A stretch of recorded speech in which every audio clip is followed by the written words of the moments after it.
먼저 우리가 하나님의 말씀을 나누기 전에 우리 새해 첫 주일 이렇게 하나님께 나와서 감사로 예배를 드리는 우리 모든 성도님들에게 하나님의 풍성하신 은혜와 능력과 축복하심이 넘쳐나셔서 2018년도는 하시는 일들마다 형통하시고 모든 범사에 하나님의 주시는 감사와 기쁨이 넘치는 그런 행복한 시간들이 되시기를 예수님의 이름으로 축원합니다. 저는 오늘 여러분들과 함께 그의 그 땅에서 여호와께서 복을 주심으로 이런 제목으로 은혜를 나누려고 합니다. 그의 그 땅에서 여호와께서 복을 주심으로라는 말은 지금 당장 눈에 보이는 것보다 하나님께서 복을 주신 다음에 펼쳐지는 그 인생이 더 중요함을 강조하는 말씀입니다. 우리가 함께 읽었던 본문 12절을 보면 이삭이 그 땅에서 농사하여 그 해에 100배나 얻었고 여호와께서 복을 주심으로 그 사람이 창대하고 왕성하여 마침내 거부가 되었다라고 말씀하고 있습니다. 사실 이삭은 농사를 지을 만한 그런 인물이 아닙니다. 굳이 그 이유를 댄다고 하면 첫 번째로 이삭은 아브라함이 100세에 얻은 아들입니다. 여러분, 100세라고 하는 것은 인간의 능력과 인간의 모든 것을 초월해서 얻은 아들입니다. 얼마나 소중했겠습니까? 얼마나 귀중했겠습니까? 그런 농사를 지어본 적도 없습니다. 왜냐하면 그의 아버지 아브라함이 그렇기 때문에 그렇습니다. 곱게 자란 아들입니다. 두 번째로 이삭은 신체적으로 연약했습니다. 그래서 성경에 가서 보면 그 이복형인 이스마엘이 그 이삭을 놓고 조롱하고 놀림을 당해도 이삭은 자신의 힘으로 그것을 해결할 능력이 없어서 그의 어머니 사라가 나서서 그 모든 일을 해결했습니다. 세 번째로 이삭은 겁이 많았습니다. 오늘 본문에도 나오지만 우리가 읽었던 말씀 속에도 있지만 이삭은 아내 리브가의 아름다움 때문에 혹이라도 자신의 생명이 위험을 받을까 봐 아버지 아브라함처럼 아내를 누이라고 속였습니다. 네 번째로는 흉년이 찾아왔는데 무엇인들 못하겠느냐라고 말할 수도 있을 것입니다. 하지만 흉년은 농사를 지었던 사람도 열매 맺기 힘든 때가 흉년입니다.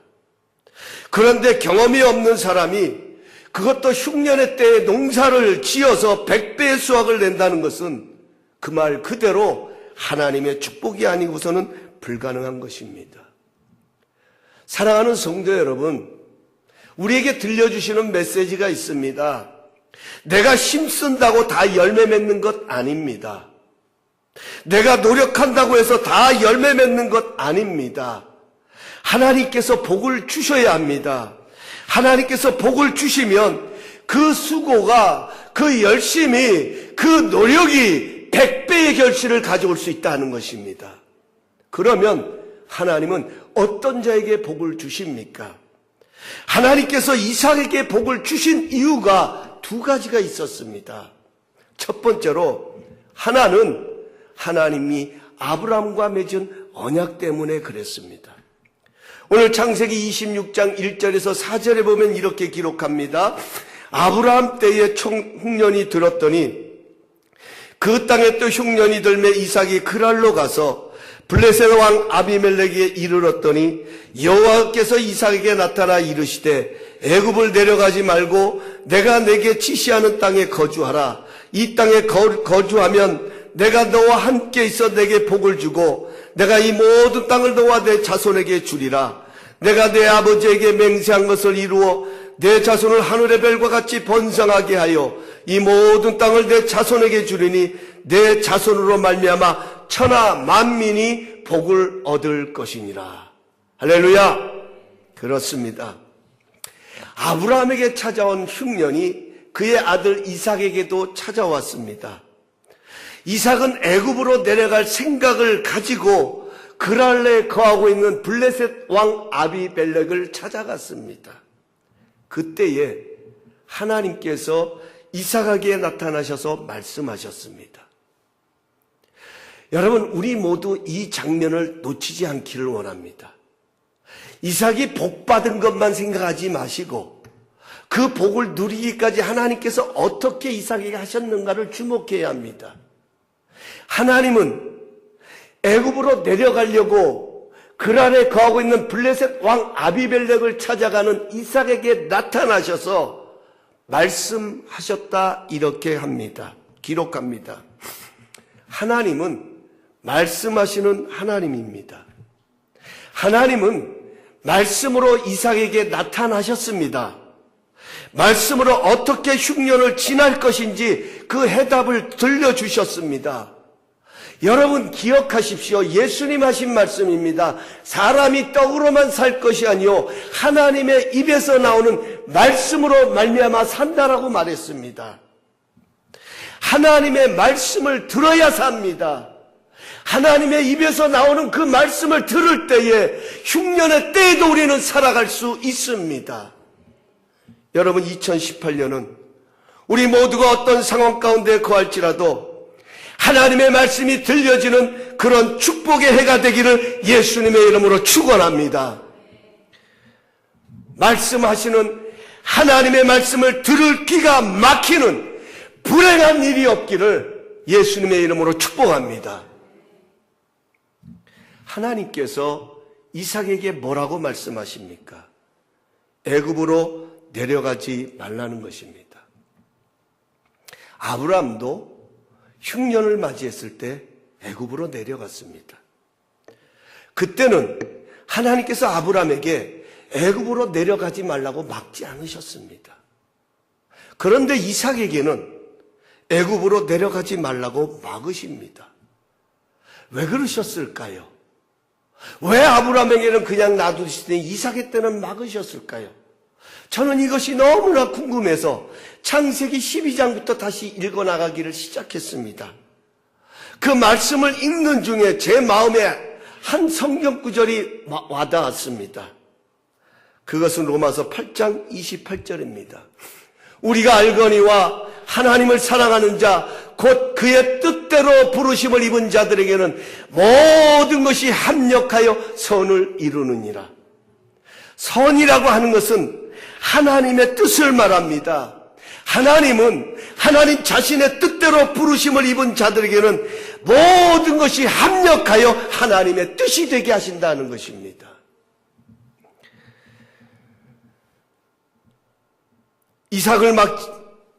아브라함을 막지 않으신 것은 아브라함을 부르실 때 하신 약속 때문이었습니다. 하나님께서 아브라함을 부르실 때 뭐라고 말씀하셨고 뭐라고 약속하셨습니까? 너를 축복하는 자에게는 내가 축복하고 너를 저주하는 자에게는 내가 저주하느니 땅의 모든 족속이 너로 말미암아 복을 얻을 것이라. 이게 하나님의 약속이었습니다. 이 약속을 실험하고 테스트하고 실제적으로 보여주셔서 아브라함의 믿음을 세웠던 것이 바로 애굽이었습니다. 아브라함은 애굽으로 내려가서 자신의 아내 사라의 그 아름다운 미모 때문에 혹이라도 자신의 생명의 위협을 받을까 봐 누이라고 속였습니다. 이것을 알았던 그 애굽의 바로 왕이 아브라함을 향하여 질책을 합니다. 야단을 법석을 떱니다. 아브라함이 두려워 떨고 있을 때에 하나님께서 그 삶 속에 간섭을 하십니다. 그리고 하나님께서 아브라함을 그곳에서 보호하시고 지켜내셔서 오히려 그곳을 떠나올 때는 애굽으로 내려갈 때마다 더 많은 것을 얻어서 나오게끔 하나님이 그렇게 만들어 가십니다.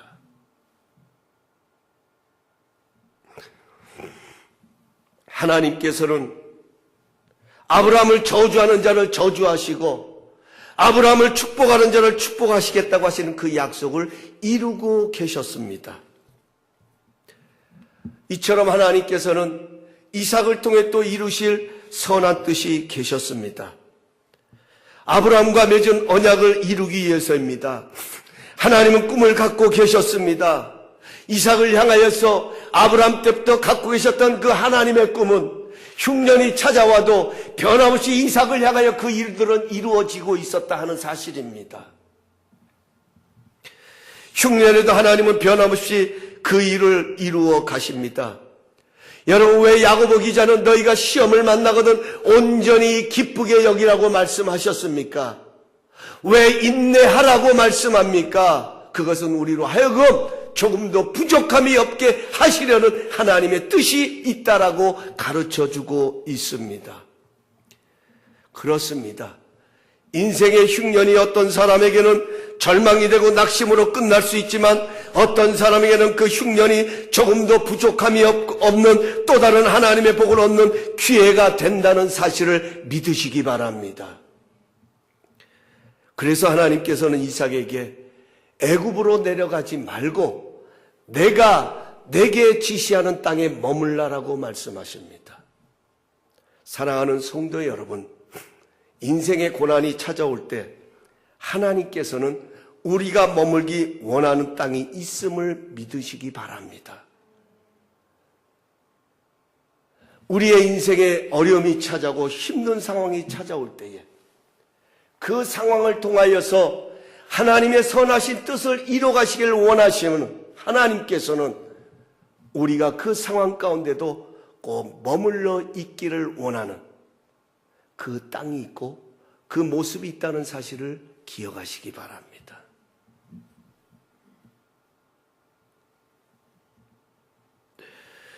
지금도 말씀으로 그 땅을 지시하셨습니다. 여러분, 그 땅이 어떤 땅입니까?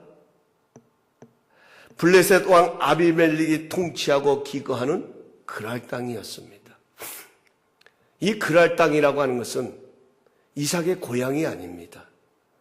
이삭이 정들었던 땅도 아닙니다.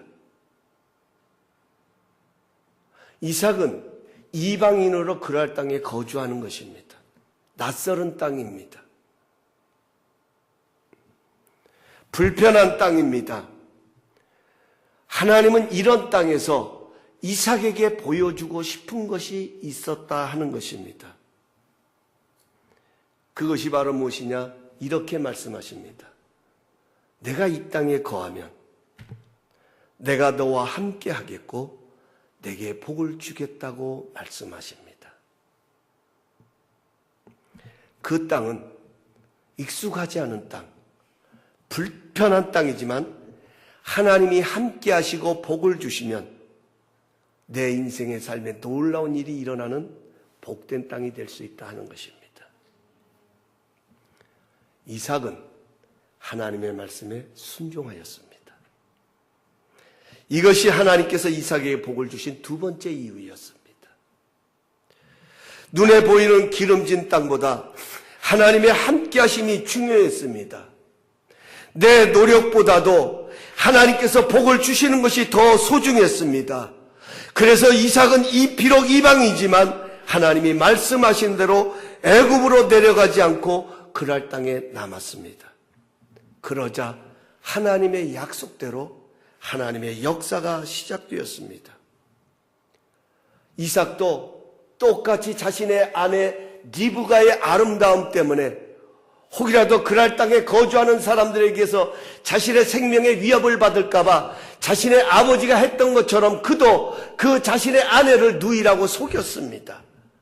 그런데 이것은 아비멜렉이 보았습니다. 그래서 그를 불러다가 책망을 합니다. 그럼에도 불구하고 하나님의 보호하심의 손길이 함께 하실 뿐만 아니라 그가 그 땅에서 농사하여 그 해에 100배나 얻었고 여호와께서 복을 주심으로 말미암아 그가 창대하고 왕성하여 마침내 거부가 되었다.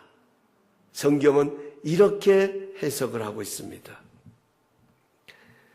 여러분, 하나님께서는 단순히 100배의 수확을 얻을 만한 그 복만 주신 게 아니에요.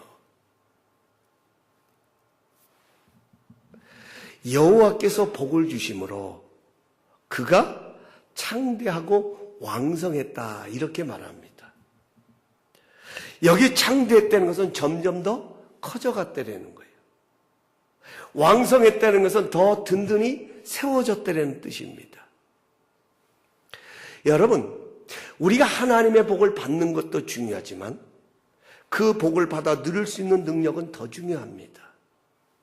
이제 이 다음에 가서 쭉 살펴보면 알겠지만 여러분 우물을 파잖아요. 그 우물이 어떤 우물입니까?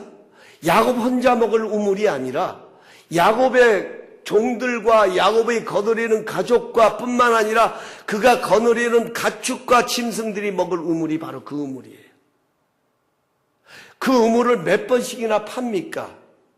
수도 없이 파지만 팔 때마다 하나님께서는 물이 솟아나게 하셔서 그들이 점점 왕성하여지고 창대해지는 역사가 일어났다 하는 거예요.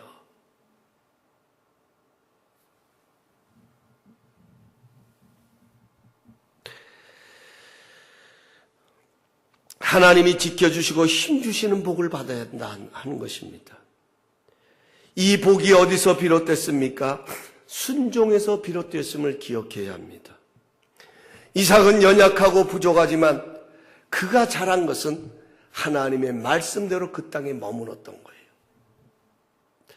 하나님의 말씀에 순종하여 그 땅에 머물렀더니 상황은 낯선 땅이고 익숙하지 않은 그 땅이었지만 하나님이 책임지셨습니다.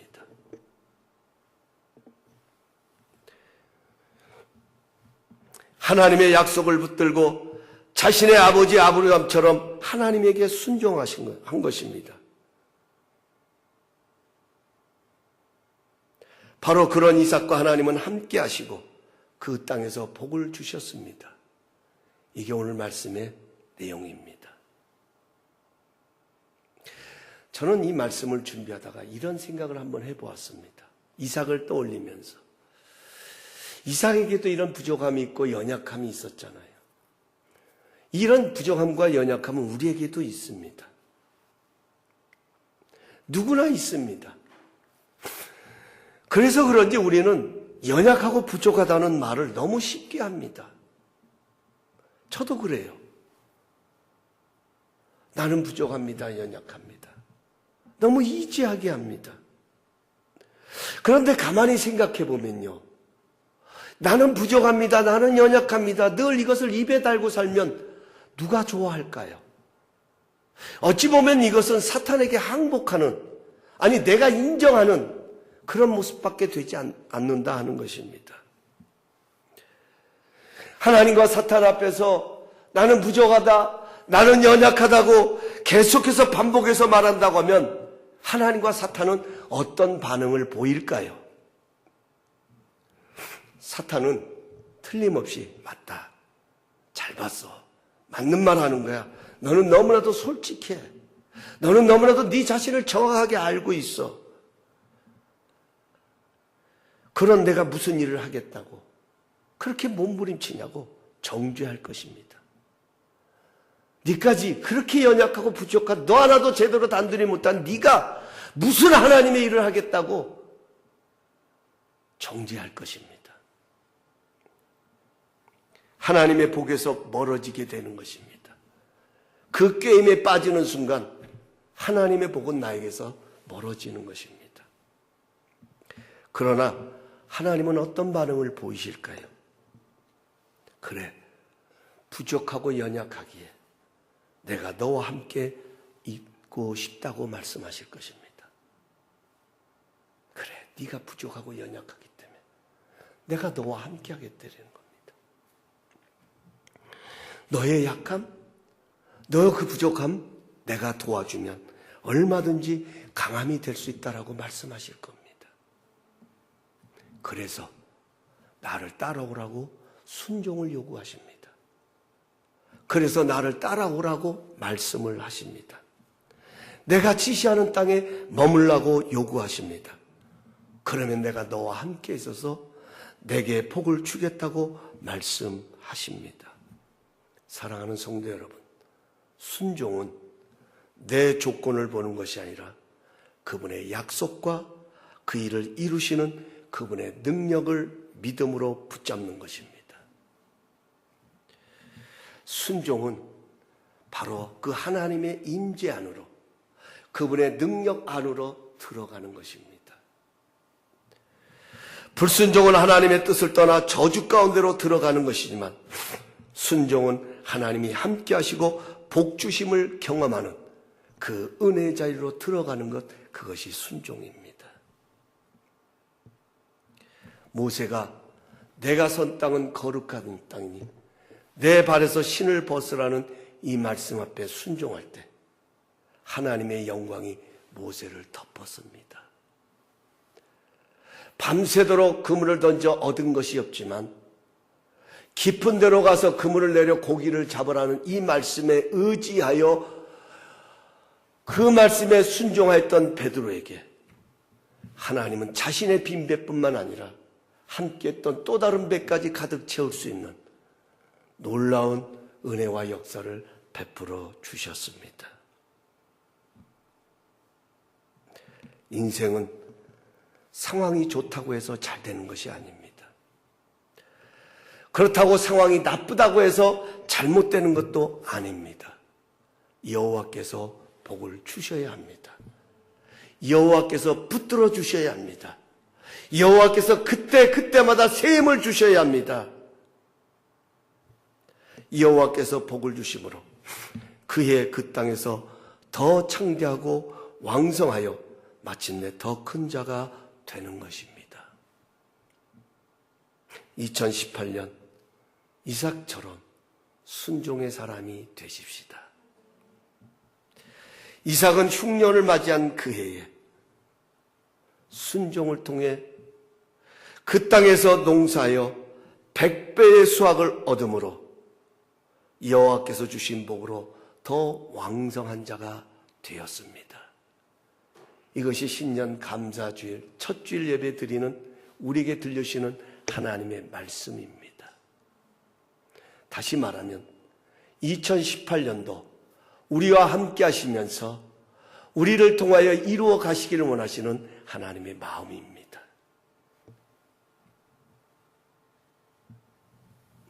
우리도 순종의 사람으로 여호와께서 주시는 복을 누리는 인생이 되십시다. 2018년이라는 새해는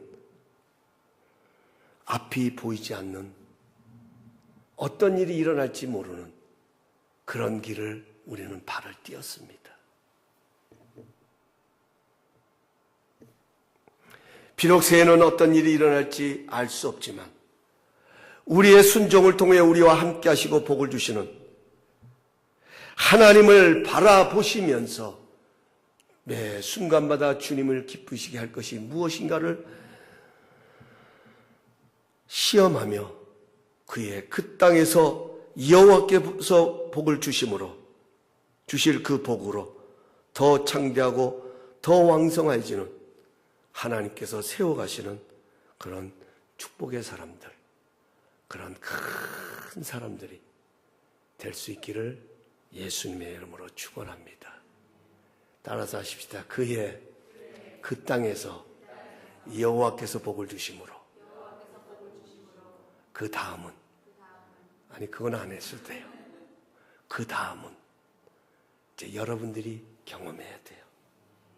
여러분의 삶에 써내려 가셔야 돼요. 하나님께서 우리의 인생의 히스토리에 하나님이 직접 써 가실 것입니다. 다른 것은 몰라도 하나님이 기뻐하시는 자리에 머물 수 있는 우리 모두가 되시기를 예수님의 이름으로 축복합니다.